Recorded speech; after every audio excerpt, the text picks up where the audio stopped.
2023년 11월 21일 화요일 달코라 뉴스입니다. 연방정부가 연말연시를 앞두고 코로나19 진단키트를 또 한 번 무료로 배포합니다.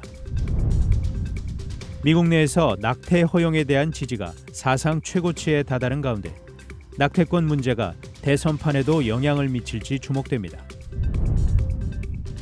오픈 AI가 지난 17일 샘 올트먼 최고 경영자를 전격 해임하면서 인공지능 산업 한도에 지각 변동이 일어나고 있습니다.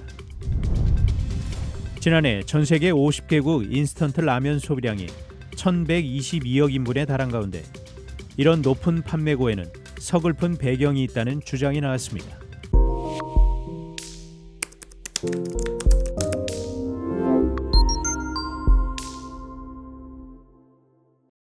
연방정부가 연말연시를 앞두고 코로나19 진단키트를 또 한 번 무료로 배포합니다. 전국의 각 가정은 오는 27일부터 연방정부 웹사이트를 통해 무료 코로나19 진단키트를 주문할 수 있습니다. 가구당 한 차례의 주문으로 진단키트 4개를 신청할 수 있습니다. 연방정부는 지난 5월 코로나19 공중보건 비상사태를 종료하면서 그간 무료로 제공하던 코로나 진단 비용을 유료로 전환했습니다. 하지만 연말 연초 휴가철을 계기로 감염이 다시 급증할 가능성이 제기되면서 정부는 진단키트를 다시 한번 무료로 제공하기로 했습니다.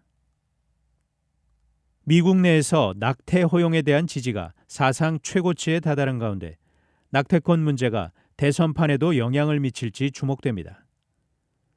시카고대 여론연구센터가 실시한 여론조사에 따르면 응답자의 약 55%가 임신한 여성이 어떤 이유로든 합법적으로 낙태를 할 수 있어야 한다고 답했습니다. 이번 조사에서 민주당 지지자의 77%가 어떤 이유든 낙태에 대한 접근권에 찬성한다고 답했고 공화당 지지자 중에서는 3분의 1이 낙태권에 찬성한다고 응답했습니다.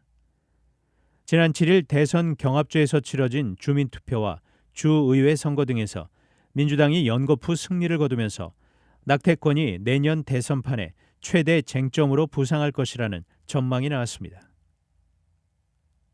오픈 AI가 지난 17일 샘 올트먼 최고 경영자를 전격 해임하면서 인공지능 AI 산업 한도에 지각 변동이 일어나고 있습니다. 업계는 오픈 AI의 최대 투자자인 마이크로소프트가 올트먼과 오픈 AI의 핵심 인력을 영입하는 쿠데타를 통해 업계 최고 자리를 굳히는 반면 챗 GPT로 AI 산업에 일대 혁신을 가져온 오픈 AI는 존립을 걱정해야 할 형편에 처했다고 평가했습니다. 워싱턴 포스트는 20일 마이크로소프트의 올트먼 영입 발표에 대해 애널리스트들은 AI의 미래와 별개로 이번 사태의 초기 승리는 마이크로소프트에 돌아간 것으로 본다고 보도했습니다. 지난해 전 세계 50개국 인스턴트 라면 소비량이 1,122억 인분에 달한 가운데 이런 높은 판매고에는 서글픈 배경이 있다는 주장이 나왔습니다. 20일 영국 가디언은 전통적으로 국수를 먹지 않았던 국가들의 중산층 소비자들도 생활비를 아끼려 인스턴트 라면을 먹기 시작해 소비량이 증가했다고 보도했습니다. 인스턴트 라면 소비량이 높은 상위 5개국 중 대부분은 중국, 인도네시아, 베트남, 일본처럼 국수를 먹는 오랜 전통을 가진 국가들이었지만 3위를 기록한 인도의 경우는 그렇지 않았다고 가디언은 전했습니다. 일본 니시 식품은 라면을 자주 먹지 않았던 중산층 소비자들도 이제 라면을 일상생활에 포함시키고 있다고 설명했습니다. 단신 뉴스입니다. 윤석열 대통령이 21일 영국을 국빈 방문했습니다. 한국 정부가 전국의 의대를 상대로 증원 수요를 조사한 결과 내년 입시에 현재의 2배 가까운 정원을 늘려달라는 요청이 들어왔습니다.